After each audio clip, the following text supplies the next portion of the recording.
தூண்டில் போட்டு மீன் பிடிக்கும் அனைவரையும், தூண்டில் போட்டு மீனே பிடிக்காத அனைவரையும் நம் தூண்டில் லைஃப் சேனலுக்கு வருக வருக என வரவேற்கிறேன். நம்ம தூண்டில் என்ன மாட்டுதுன்னு பார்க்கலாம்.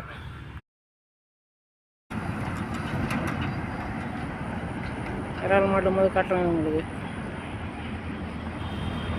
எப்பவுமே விரால் பிடிக்க போனீங்கன்னா வெயிட் போட்டு பிடிக்கிற மாதிரி இருந்தால் ஒரே ஒரு தூண்டில் மட்டும் நம்பி போகாதீங்க. குறைஞ்சபட்சம் ஒரு 3 தூண்டில் எடுத்துகிட்டு போங்க. அப்போ தான் ஏதாவது ஒன்றுலையாச்சும் குறைஞ்சது ஒரு விராலாச்சும் கிடைக்கும். நான் இங்கே தூண்டில் போட்டுருக்க மாதிரி இதே இடத்துல இன்னும் 2 தூண்டில், மொத்தம் 3 தூண்டில் போட்டிருக்கேங்க.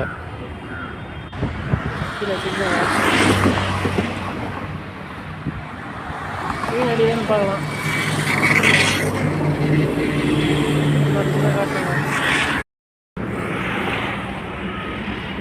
பாருங்க, இங்கே தூண்டில் போட்டிருக்கோங்க. விராலுக்கு மொத்தம் 3 தூண்டில் போட்டிருக்கோங்க.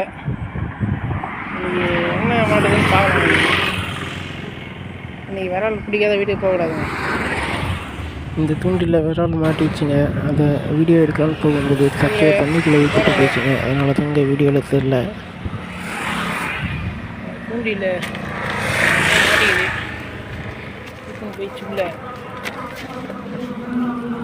தூண்டிலே காணும். போய்ப்போம். எவ்வளோ மாட்டிருக்கு.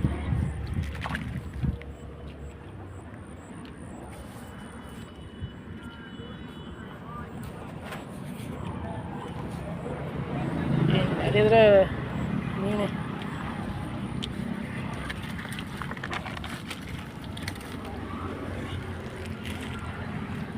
வேறு அளவுக்கு வச்சாச்சுங்க.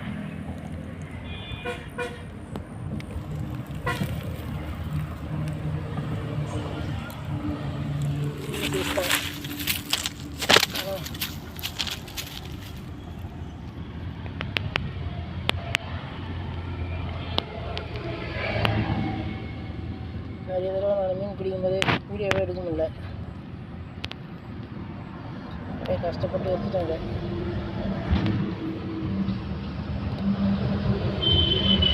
சின்ன சைஸ் விரால். விராலுக்கு தூண்டில் போட்டு வெயிட் பண்ணுற டைமில் இந்த ஜிலேபி மீன்களையும் பிடிச்சங்க. பாருங்கள், வீடியோ பிடிச்சிருந்தால் லைக் பண்ணுங்கள், ஷேர் பண்ணுங்கள், சப்ஸ்கிரைப் பண்ணுங்கள். தேங்க்ஸ் ஃபார் வாட்சிங்.